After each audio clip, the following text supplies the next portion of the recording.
Viens, on fait une chronique pour parler des séries qui nous font kiffer. Ouais, mais carrément. Mais alors dans ce cas-là, on fait tous les types de séries. Que ce soit animé, drama, séries classiques. Faut s'y mettre maintenant.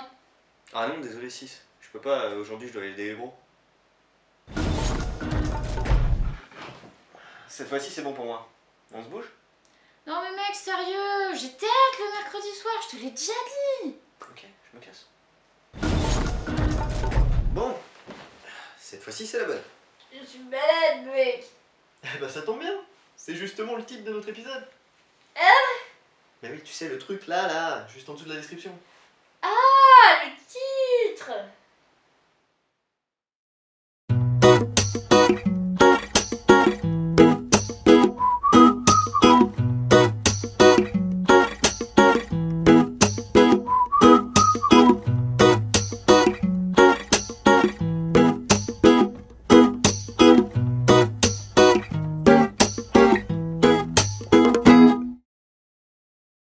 Breaking Bad, sorti en 2005, terminé en 2013, 5 saisons.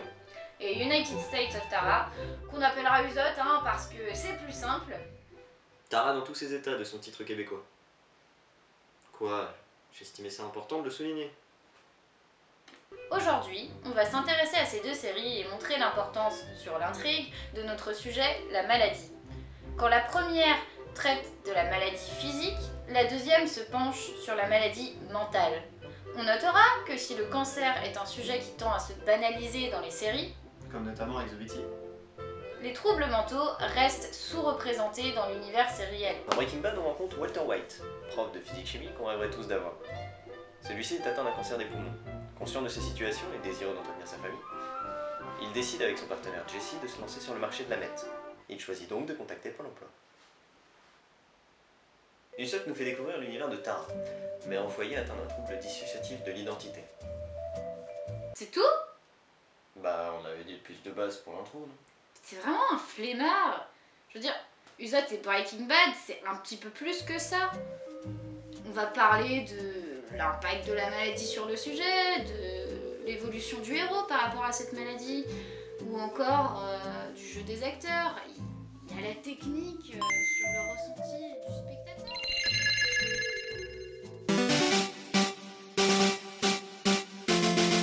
À ma droite, Walter White, cancer des poumons. Ses symptômes, amaigrissement, modification de la voix, essoufflement et tout qui s'aggrave. Augmentation de l'agressivité liée à l'accumulation de fatigue. Un peu comme un étudiant au lendemain de soirée en gros. Et là, j'ai l'impression que cette dernière phrase s'applique à moi-même. À ma gauche, Tara Gregson, trouble dissociatif de l'identité. Les symptômes sont amnésie touchant à des souvenirs personnels importants, présence de plusieurs identités, changement de personnalité après un stress trop important, état d'inconscience lors de la prise de contrôle d'un haltère.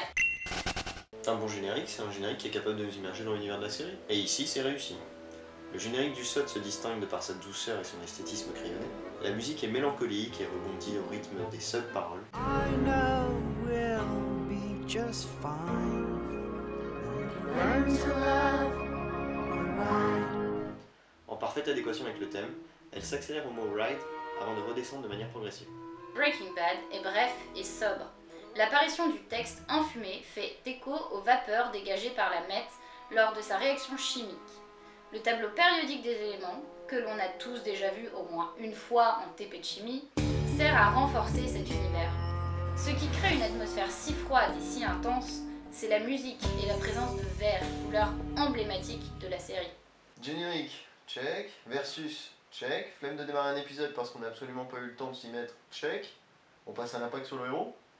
Mais, et le titre, mec, tu l'as zappé? Mais tellement pas. United States of Tara, titre qui fait à la fois écho à une réplique de la série et au dysfonctionnement de bien des familles américaines. Quant à Breaking Bad, le titre vient de l'expression to break bad. Cette dernière désigne les personnes s'écartant du droit chemin qui dérapent. On pourrait le traduire littéralement par mal tourné. Heureusement qu'ils n'ont pas osé la traduction. Quoi, t'aurais jamais regardé? Au fil des saisons, on peut observer une évolution du héros par rapport à la maladie. Le doux et patient prof de physique-chimie se transforme en baron de la drogue. Froid et manipulateur, il est prêt à sacrifier des vies humaines pour parvenir à ses fins. Ici, Ici, la maladie devient un prétexte à ses décisions impulsives et agressives. Au fil des épisodes, Walter va traverser différentes étapes. L'angoisse, le déni, l'annonce à la famille, leur réaction, l'univers hospitalier ou encore le traitement. Quelque part, au final, c'est la maladie qui l'isole. Alors qu'à l'inverse, Usopp nous montre une maladie déjà installée depuis bien longtemps. Tara, réduite à l'état de zombie se calmant, renonce à son traitement dans le but d'avoir une vie de famille. Cette décision implique le retour de ses haltères auparavant canalisés par le traitement. Il est important de rappeler que Usopp ne raconte pas seulement l'histoire de Tara, mais celle des Gregson. On nous montre leur manière d'appréhender en tant qu'individu et en tant que famille la maladie de l'héroïne. Ah ouais, l'avoir dans sa famille, c'est pas la joie, hein. Et ça se ressent. Entre Marshall, le fils en pleine crise d'identité sexuelle, et sa sœur Kate qui cherche une vocation, voire une utilité, ou encore Max, le mari fou amoureux mais dépressif, il y a de quoi faire. Au fil des épisodes, on ne sait même plus qui de la mère ou des enfants est de l'autre.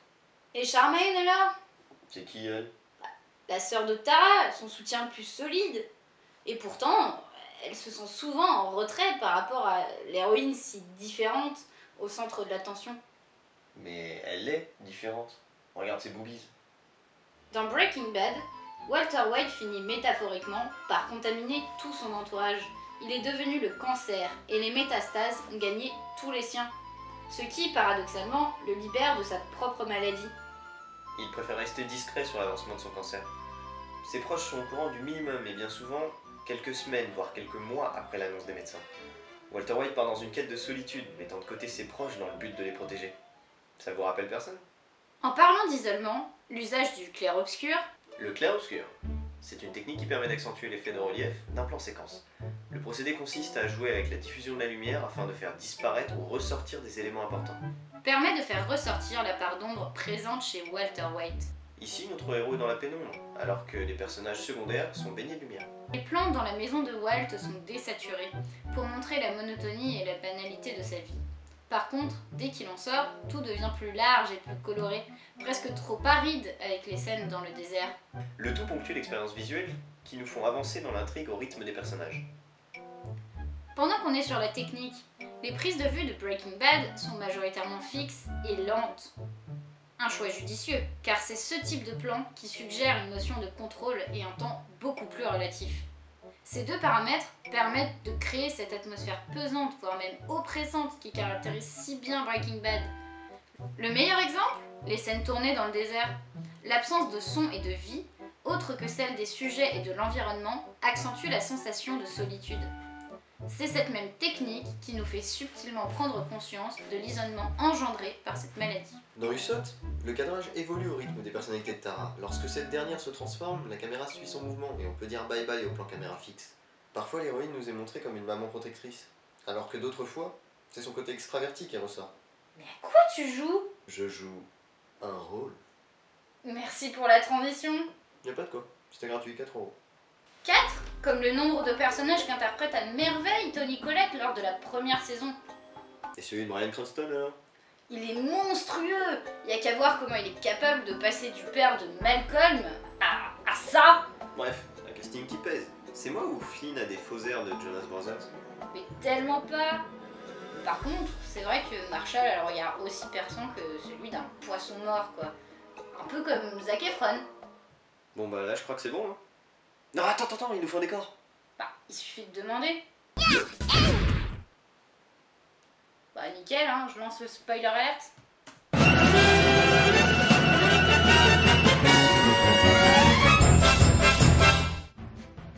Avant d'aller plus loin, il nous semble important de préciser que notre choix d'interprétation n'en est qu'un parmi d'autres.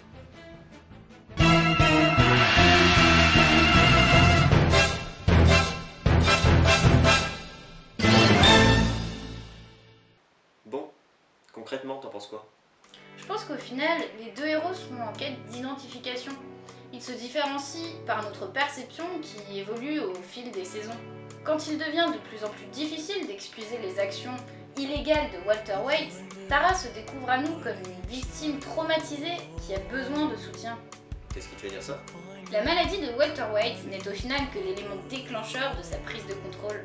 On peut alors dire que sa condamnation à mort est le premier jour du reste de sa vie. Oh, c'est beau ce que tu dis là.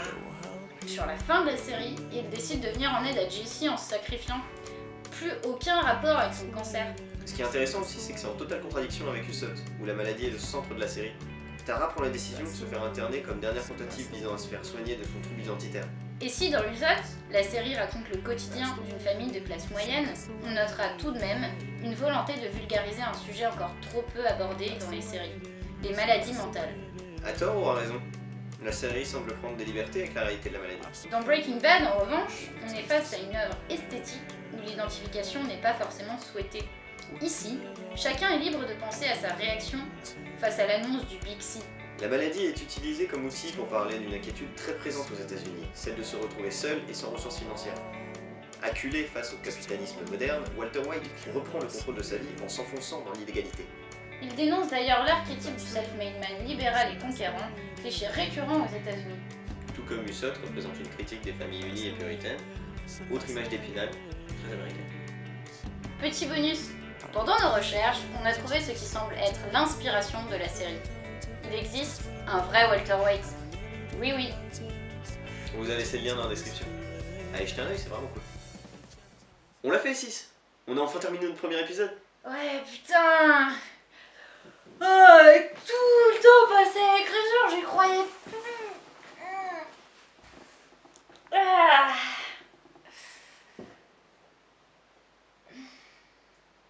Et on fait quoi maintenant? Comment ça, on fait quoi maintenant? On va enfin pouvoir mater des séries peinards. Ah ouais, c'est vrai. Ok.